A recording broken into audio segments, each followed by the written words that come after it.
Basilio, kumusta sa Tiago? Sino Tiago? Gaya ba yung dati? Ayaw niya mapagamot ni Ivan.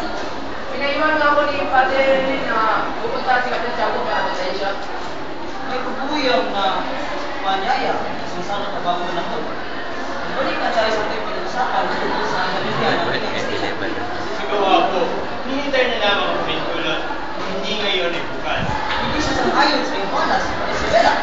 Ano nga yung tutulungan siya? Akala na siya sa Los Baños sa harap ng general. At ang mga profesor, ito bahay, May kalahating Pilipino na kami at kalahating Kastila. Nagalap naman sa Bimarayan ng isang kanyang bahay. sabi ng Ilata. Amay mo, niya. At ano man sabi ng amay mo tungkol kay Pauline? Pinangaralan ako tungkol sa pag-asawa. Tungkol naman kay Paulita, tungkol ko siya sa aking ama. Sabi ko sa niya, Paulita ay maganda, masaya, magulo, at niya nalagyan sa kanya na. At tungkol naman sa Alex, alam mo bang hinahanap sa akin ang kanyang asawa? Si Joseph Pauline na. At nangako ko naman kung hindi ka mo alam ko. Kunyari pa, ang totoo, patungo na sa amin sa niya kanina. At alam mo ba, hinanak ko na malamang ako na sa tercera klase? Ano? Basilio?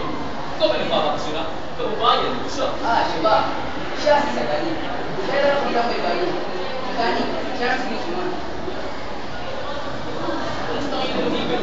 Ang kuliga pa raw, ano pa ang mahalaga at hindi ko rin lakas ng mga tao roon. Ganun nga ako, Ginong Simon, hindi kami pumipili sapagkat hindi namin kailangan. Huwag ka maganda ang binata. Wala akong masamang tangalit sa aking mga sinabi. Ang buti pa ay uminom naman tayo sa pinulusog ng iyong bayan. Salamat po, Tito Simon. Ngunit, hindi po kami opinion. Pasensya niyo. Ganun nga po, Ginong Simon. Mas mamaya ginagawa ninyo. Ayon kay Padre Sonora. Ang pikinom na maraming bibigit at hindi na mawalaman na lakas ang tao sa Pilipinas.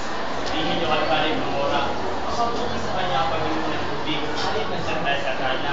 Kasi kayo'y wala ang mga sinusunang tinutulungan sa kanya. Sabihin niyo sa kanya, matabang ang subilan na inyo at mapapatayan ng apoy. Sumisingaw kapag nainit, kapag nagalit, naging kagatang malawak, minsan nga numumunod sa kantituhan, mali sa daigdig. Manginang tulog yun. Baka ilang niya sa biro, itatanong ko kung kailan magiging talaga ang malawak at tubig. Pagpamanin niya, Tito Simon. Pero may sumulat na santo lang aking kaibigan. At ibibigkasin niya, Tito Simon. Big lamang kami, kayo'y ako naman. Ang ganyan ang inyong ibig palagay. Mag-ingat kayo ng huwag mamasdan. Magsunog ng tayo'y hindi nakakatuwag. Hindi mahama pa, tayo'y pinagkambal. Nagbunong sa dibdib ng kalderong iyan. Kawan ng galit, hindi rin isiplam na siyang nakakabay sa dukha ng singaw. May siyang buhay rin, ulo ang yasnan. Siyang sunundok pinagpapagalaw. Mainam, magaling, magaling. Salamat po. Ipagpamanin niyo ang mga binata at ako'y aalis na. Hindi mo ba alam? Siya ay si Damas. Totoo? Siya nga ba sir? Bueno, Yun ang narinig ko sa katawang sa salita ng laban sa niya. Ngunit, nalupulis siya sa laban. malay mo siya ng Shadow. Kung nga kung ang araw niya ng pagdating, at wala na lang may isang taong parang agaw sa paraan. Sagani, Oo.